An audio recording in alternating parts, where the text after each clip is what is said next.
ఇవాళ దేశంలో number 1 party అంటే బీజేపీ. దేశాన్నేలుడే కాదు, చాలా రాష్ట్రాలల్లో ఆ పార్టీదే పవరు. కానీ దేశ రాజధానిలో మాత్రం ఉత్తకతే. ఎంత తిప్పలు పడ్డా ఢిల్లీలో గెలుచుడైతలేదు. అప్పట్లో కాంగ్రెస్, అటెనక ఆమ్ ఆద్మీ అధికారంలోకి వచ్చే.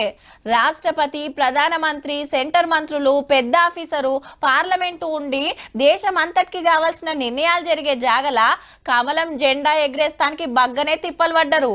మరి కిత్తకి ఏమైతుందో చూడాలే. రైట్, ఢిల్లీ ఓట్లు ఒడిచినాయి. రాష్ట్రపతి మేడం, ఉపరాష్ట్రపతి సారు లైన్లో నిలబడ్డారు పబ్లిక్ తోటి. ఢిల్లీలో గవర్నర్ సార్ ఇంచామతో ఓటేస్తే పైల కుర్చీలో అమ్మనాయన నూక్కొట్టొచ్చి ఏల్కింగ్ కంటించుకున్నాడు చీపుర్ పార్టీ అధ్యక్షుడు Kejriwal sir. CM Atishi madam ఆ పార్టీ లీడర్లు అంతా మునం పట్టిండ్రు. తల్లి సోనియమ్మతో కలిసి ఓటేస్తానికి వచ్చింది ప్రియాంకమ్మ. వెనకాల కొడుకు పెన్మిటి రాహుల్ సార్ ఒక్కడే వచ్చిండు. సెంటర్ మంత్రులు, ఎంపీలు, బీజేపీ లీడర్లు, సెలబ్రిటీలు చాలా మందే లైన్ కట్టిండ్రు. ఢిల్లీ ఓట్లున్నాయాలనే కుంభమేళ తానానికి పోయిన ప్రధానమంత్రి మోడీ సారు మొదలు ఓటేయండ్రి, అటెంక ఎంజాయ్ అయ్యిరని పడసోళ్ళం కోరిండు. అసెంబ్లీలో 70 సీట్లుంటే 699 మంది పోటీ పడ్డారు. 1.5 మందికి ఓటక్కుంటే కొందరు వేయలేదు.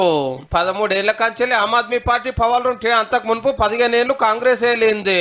దేశ రాజధానిలో బీజేపీ గెలవక 32 ఏళ్లు. గందుకే ఈ తాబక్ టగ్గఫర్ నడిచింది. ఇట్లా ఓట్ల టైం అయిపోయిందో లేదో రప్ప సర్వేల మీద సర్వేలు వచ్చినాయి.